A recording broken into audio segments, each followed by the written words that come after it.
school, when you would fill out what your parents did for a living, I would write trimmings, not knowing what the heck it was. When they opened up the window in the sweatshop, I used to go play on the roof. Is that a great place for a kid to play? I said, God, let the morning come quick so I can go to my sewing machine. I think I'm nuts. Hello and welcome to Sewing Community, the podcast where local Westchester area residents share their life in fabric and thread. I'm your host, Aaron Page, Director of Folk Arts at ArtsWestchester, the officially designated arts council for Westchester County, New York. In December 2019, ArtsWestchester began working with Amanda Browder, a Brooklyn-based fabric artist, to transform our 9-story building in White Plains into a cascading, colorful, large-scale fabric installation. All the stories heard in this podcast were collected from individual volunteers who have been involved in the building of this monumental work of public art. While this project is currently on hold because of COVID-19, our hope is that the stories shared here will in some small way sustain and deepen the social fabric of our sewing community. This week's episode features mother and daughter Alayne Fitzpatrick and Karen Davern. I recently met up with Alayne and Karen virtually on a Zoom call. During the interview, we discussed their love of fashion, their family's sewing history, the old fabric stores of Rockland and Westchester counties, and mask making during the pandemic.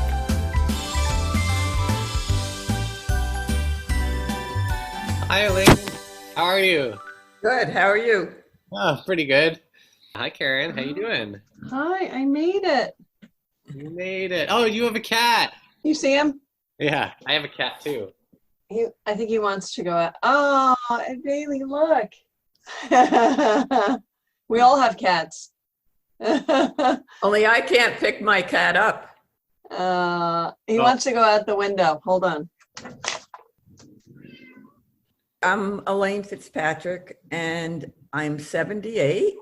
I started sewing when I was, I think, 9, And I lived with one of my grandmothers, my mother's mother. I called her Nana. She had a sewing machine in her bedroom. At the time, when I was in high school and junior high school, I remember we were wearing dirndl skirts, and dirndl skirts were gathered skirts with a waistband. I don't know that we put a zipper in or not. We would wear saddle shoes and either a blouse or a sweater on the top. So I made my dirndl skirts out of corduroy, and I loved them. And I couldn't believe how easy it was to make. They were really rectangles that we gathered at the waist and put a waistband on. That was my first attempt at sewing. My other grandmother, Nana Araman, she had a treadle machine. Trying to get used to that machine, getting my feet going and my hands going. I never was good at that. It was different. She also was a hand sewer. And one thing I remember about Nana Araman was every year at Christmas or her birthday, it was so easy to buy her a present because she needed 3 yards of cotton. And I used to buy like little tiny flower prints on the cotton. And she loved blue. She had one pattern. All her dresses looked alike, except they were different material. And she was in Florida and she didn't have a machine anymore. And she hand sewed. And I used to say, doesn't it take you so long? Well, she loved just in the evening having something to do. The one thing I remember about my other grandmother, Nana Nolan, the one who taught me how to sew, she was German. And she believed in getting the most amount of the pattern out of the smallest piece of material. So I never learned the arrow on the pattern, which is supposed to be for the grain. My grandmother didn't care about the grain. She cared about getting the most amount of material from the patterns. That was how we put the pattern on the material. Is that something that you embrace now? Oh, yeah, I still do that, but now I do the grain. I sewed all the way through high school, skipped college, I think. And then I moved to New York City. I was a nurse, and the first machine I bought was a featherweight, and I loved that sewing machine. I had it in my apartment in New York City, and I got engaged, and I was getting married, and I made a lot of my clothes. I lived with one other roommate in an apartment, and then we moved up to a big apartment in the Bridge complex, and there were 5 roommates, and they all thought I was a little crazy sewing, but I loved it. When I met my husband, his sister learned 2 things from me. One was that I had contact lens, and she never heard of contact lens. So she went out and got contact lens, and she wore them till she died. But the other thing she found out was that I sewed. So they had in their dining room, they had a big dining room, a sewing machine, but nobody ever used it. Margaret, my sister-in-law, wanted to learn how to sew. So I taught her how to sew. She surpassed me in sewing. She made beautiful things, just stunning. She had a real fashion style. Somewheres in that period of time when I was first married, I did take a fashion design course. And I also took a lot of classes it's a group out of the Midwest, and it's called Stretch and Sew. And it was when knit materials were very big. We learned how to make pants, tops out of knits, bathing suits, lingerie. It was in Saddle River, New Jersey. It was a special store. They had the best teachers, and I loved it. And then later on, I went to the Hartsdale Fabrics, and they had phenomenal teachers. We took a lot of courses there, my girlfriend Barbara and I. And then along the way, I taught Karen how to sew when she was younger. And then I gave up sewing for a long time. And then I met Amanda with you, and I really enjoyed it. I sat down at the sewing machine. I didn't want to get up. I was exhausted after the first day with Amanda. I think I sewed for 2 hours straight. I don't think I took a bathroom or a coffee break. I just loved getting back to the sewing machine. It really brought back all these old memories and everything. And then the last thing I did was make the masks when we went into the coronavirus. And I was, for some reason, I got elastic from a home economics teacher who bought it at a garage sale. And I was the only one around here in Westchester, Rockland, Bergen County, who had elastic. I was sending elastic, 40 yards of elastic all over the United States. And people wanted to pay me for the elastic. They wanted to pay me for the postage. And I said, no, this is my volunteer work for people to get masks, since I'm a nurse. And I wanted people to wear masks. And the nurses didn't have masks. And so we were making masks for the hospital. And then we started making it for the community. Now I'm not making masks anymore. I'm wearing the paper ones. How are you designing those masks? Oh, I got the pattern on the internet. But also when we were making them for Nyack Hospital, they had to get the masks approved by the New York Health Department. So we had a specific directions when we made them for the Nyack Hospital. Were you thinking of aesthetics as well, or were these just functional masks that people could wear? Yeah, whatever we, the pattern that they put out. Afterwards, when I was making it for the community, I made easier masks because I didn't have to follow the directions. Could you maybe speak a little bit about what it is about sewing that drew you in, that can capture your attention for stretches of time, and why you have returned to it over and over again throughout your life? Well, my mom was a very fashionable person. Her hair was always done just so. Her clothes were always just so. So I think a lot of people love the way I put clothes together. The colors, the scarves, the jewelry. And I've always gotten compliments, but I know I got that from my mother. And she just knew how to buy clothes and dress. And then when I was younger, we didn't have that much money, and I loved wearing different clothes. And it was so cheap. So that's why I always loved fashion, and it was very inexpensive to sew. One thing to love fashion, and then there's another to spend long hours, behind a machine. How would you describe your relationship to the machine itself? I love the sound of the sewing machine when it's working. I there's just something very relaxing and meditative, and it's got to be a well-run sewing machine. Otherwise, I got to get it fixed. It's got to have that certain sound.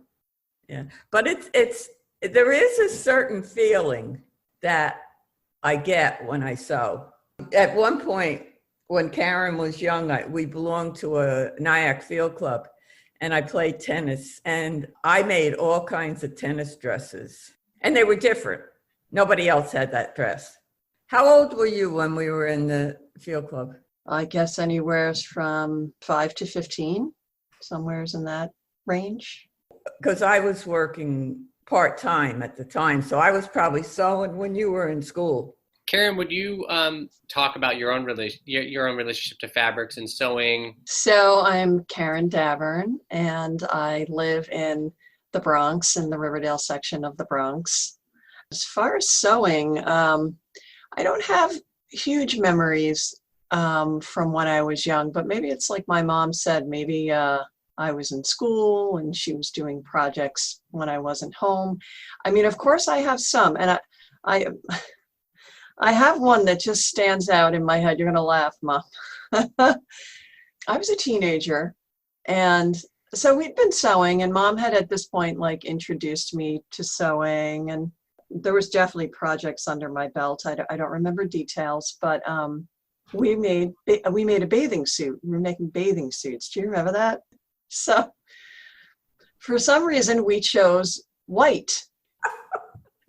We made a white bathing suit. I remember it was a one piece, like white nylon, typical bathing suit material. But maybe because we made it ourselves and we bought the fabric, maybe it wasn't quite as thick as it should have been, or maybe we didn't line it properly. But so not too long after we made it, I remember we went to Florida and to visit Nini, my grandma. My grandmother, we called her Nini, and she lived in Vero Beach, and she lived in one of those condo complexes, and it had like the shuffleboard and the pool, and mostly older folks, like a retirement age type of community. And so I went swimming in my new suit. I remember getting out of the pool, and I was like, oh, I looked down, and the discreet parts weren't so discreet, and oh man, I don't know what we were thinking with that white fabric, but it was pretty bad. I don't know how long I stayed in the pool. I think I stayed in the pool, so I didn't have to get out of the pool. But that's like my funniest memory from my sewing days. So I think that tops my story. So a quick aside, if you're wondering why we're laughing right now, well, I've been waiting for the right moment to share this story, and this seems like a good time. While working on the project with Amanda, we were traveling around from site to site, and I was using the trunk of my car as a space in which I was storing large bags of donated fabrics, and would take those bags out of my car for the different sewing days, bring them to our site, our community site where we were doing our sewing. These bags of fabric held the pieces that were put together into these long strips, which would then be put together to create the fabric sculpture that would go on the side of our building. A week after this sewing day with the Northern Star Quilting Guild, I was chatting with my wife, and she asked me if I had dropped off her dresses for dry cleaning, the ones that she had put in 2 Trader Joe's bags that we had put in the trunk of our car. At which point I thought back to this previous sewing day, and I remembered a few people commenting on these beautiful dresses that someone had donated to the project, and expressed some remorse, having to chop them up and cut them up into pieces. But of course, if someone wanted to donate that fabric, we wanted to make sure that we included it in the project. I was so busy sewing myself, I didn't bother to actually look at what they were talking about. But on occasion we do happen to get articles of clothing that are meaningful to people that they want to have in the project, so I didn't pay it much mind. This all raced through my mind in the seconds after my wife asked me about her bags of dresses, and I realized the grave mistake that I had made. We lost about 8 dresses that day, all very nice ones. All the volunteers and Amanda, and eventually myself and my wife had a good laugh about the whole thing. Have you returned to sewing at any point later in life? Yeah.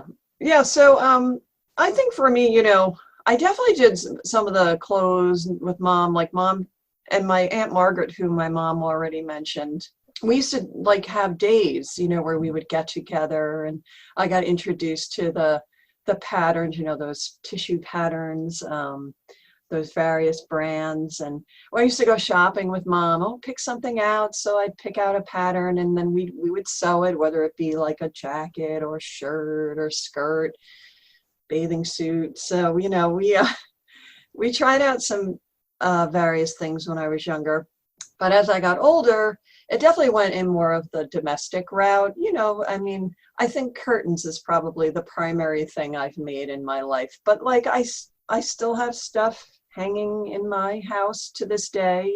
Some stuff I made years ago, some stuff I made within the last few years, whether it be like a valance or a bathroom shower curtain or bedroom curtains. Yeah, that's where a lot of my focus has gone as I've gotten older. And somewheres, I don't know, 15, 20 years ago, my mom bought me a sewing machine as a gift. A Brother, right? That was the brand. That brand was like fairly new on the scene. Remember when Brother was new? I still have it to this day. It still works. I still use it. I brought it to one of Amanda's sewing day. The first time I went to Amanda's community sewing day, I brought it because I wasn't sure if she needed it. So that day I actually used it.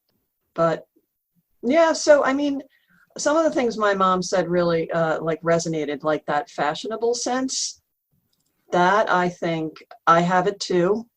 And I think I get it from my mom. I get it from my grandmother. I get it from my Aunt Margaret. So you're seeing the trend. These are the people, those are the folks that really influenced me in sewing and fashion. I love being frugal. I don't know exactly. It's been handed down to me, and I love it.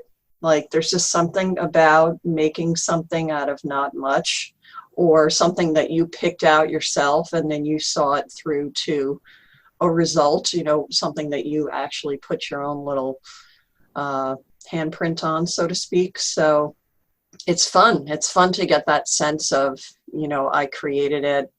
It's relaxing. You feel like you're doing something good. I don't know. There is that feeling. You can't quite put your finger on it. It's a few things wrapped up in one. My experience, which is limited, the sewing machine allows you to achieve a state of flow, where you could just really enter into something in a kind of a profoundly deep way. The other things start to fade away, and you just kind of focus on the activity, and it feels good. And for me, at least, there aren't that many things that allow me entry into that state. Music is one. I love to walk. And as the older I get, I think it's more therapy than anything. Just to get out there and put one foot in front of the other, and things start to melt away. The stress of the day, and thoughts become less important. And I've talked to several people now who have talked about sewing therapy in their life, and how they go to their machine as a form of therapy in times of crisis, or even during times of physical duress too. Aaron, when Karen was talking, my granddaughter, Karen's niece, Sarah. Oh, yes.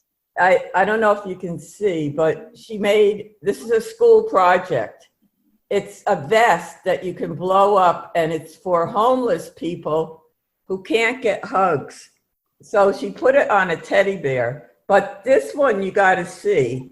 This is what she just made. It's a outfit that she went out and bought. She usually goes to secondhand stores and buys clothes and redoes them. This one she actually went out and bought material Yeah, that's funky. She's something else. I'm so glad you brought her up. She is something else, Erin. She's going places. She's somebody at a young age. She's 18. She's a freshman in college out in Colorado. And when COVID hit, I think just like you just explained, she started out like doing embroidery, drawing, kind of finding her way. And then she started using the machine, and her mom went out and bought her a secondhand machine. Oh man, she just, boom, she hit the ground running, and now she's in her first year of college, and it's all just, she's on this path. When we were on vacation, Karen and 2 grandkids and their mom, we rented a house, and she brought the sewing machine with her. She cut up jeans and the legs horizontally. So she had fabric that was probably 3 or 4 inches deep, and they were all different shades of denim. And then when she was finished, she went out and got a Clorox pen, and she drew on the denim all these funky things. When she got to college, I said, Sarah, did anybody remark? And she said, oh yeah, people come up to me. Where'd you buy them? Oh, she's unbelievable. And this vest that my mom showed you, this is a project for school. You had to come up with, like, I think it was like kind of a community project. I don't even know if it was all textiles, but she went that route. It's a hugging vest. So there's like a little pump that you can hold in your hand, a little ball, and it pumps it up and it gives you a hug. And so it's a de-stressor. You know how like hugs, there's machines, hugging machines. You never know where that thing might go.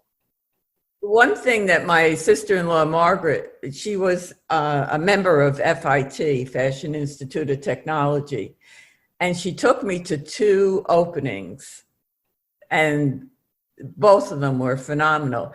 And then she also introduced me to the costume exhibit at the Metropolitan Museum of Art. And that's my favorite thing to go see when we can go see it. She got invited to the openings, and of course, her husband didn't want to go to a costume exhibit. I jumped, but the costume exhibit at the Metropolitan is just unbelievable. It's over the top. And Margaret, unfortunately, got Alzheimer's, as she got older. And what Karen and I found was that she just wanted to be at the Metropolitan. She also liked going up on the balcony and eating and then talking to us. Even though she couldn't really enjoy the museum itself and the exhibit, we took her because she just loved being there.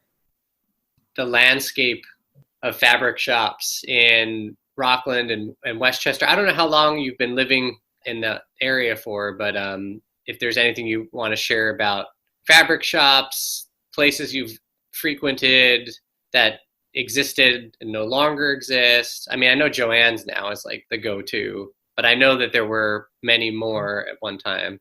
Rockland County, well, I've been here a good 60 years, and we had the most wonderful fabric shops. And then we were near New Jersey, we were near Westchester. Pelham had the best fabric shop, and that's where Margaret got most of her materials. So she would bring me over there, and my husband and Margaret lived in Pelham. In Rockland, we still have a place called Tillam's. It's a Jewish Orthodox family that runs it, but now they're just upholstery.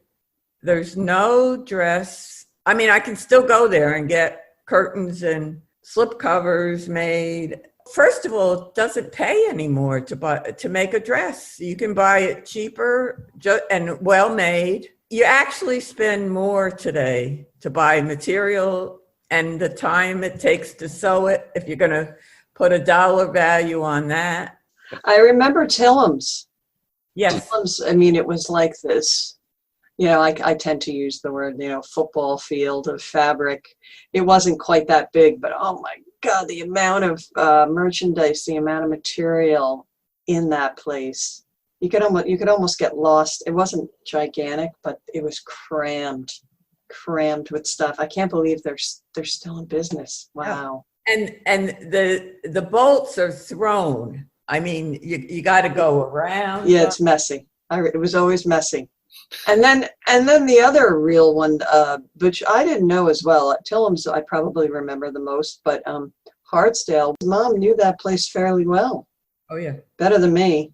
The mom and the dad was in the sewing machine area, and so was the son, the two sons. But the mom was out sewing. The mom was a very charismatic. I don't know if she's still alive. She might be. The dad died of pancreatic cancer, but she was phenomenal. What a sewer. And it made it so simple for the rest of us. They always had dress material upstairs. And then somebody decided to open the basement, and then they put all the quilting stuff in the basement and home decor. And it was double the size. For them to go out of business, want to cry. I think there's still Calico Corner in, Oh, yeah. that's up in like the Chappaqua area. What was the place in Connecticut over the line, Mom? What was that? Oh, Banksville Fabric. Oh, That was a cool spot. that was wonderful. In Banksville, Connecticut. That was even better than Hartsdale and Pelham Fabrics. They Wow. had better fabrics. I remember that store too. For Karen's wedding, we had a few days in my house where we got together and sewed things. You gave all the girls the capes that were made of navy blue velvet. You know what else we did? So, you know how you have to give a little gift to everybody. And we, the things you do, you know, like in the height of all the busyness, and we took paper doilies, you know, not super big, and we sewed them. And then we stuffed them with the candied almonds, and we put them in everybody's seat. But I mean, pretty funny, you know, just that we sewed paper doilies. Oh yeah, we were busy bees. We got together at my house like 4 or 5 times. Yeah, we didn't make Karen's wedding dress. Thank God, thank God. Well, thanks, Aaron. Hey, thank you. Yeah. We're very happy you proposed it. Oh, I'm so glad that we were able to do it. And that, yeah, we were all able to get together in this fashion at this time. All right, Aaron. Thanks a lot. Thanks, Karen. Bye, Alayne. Bye, Mom. Bye.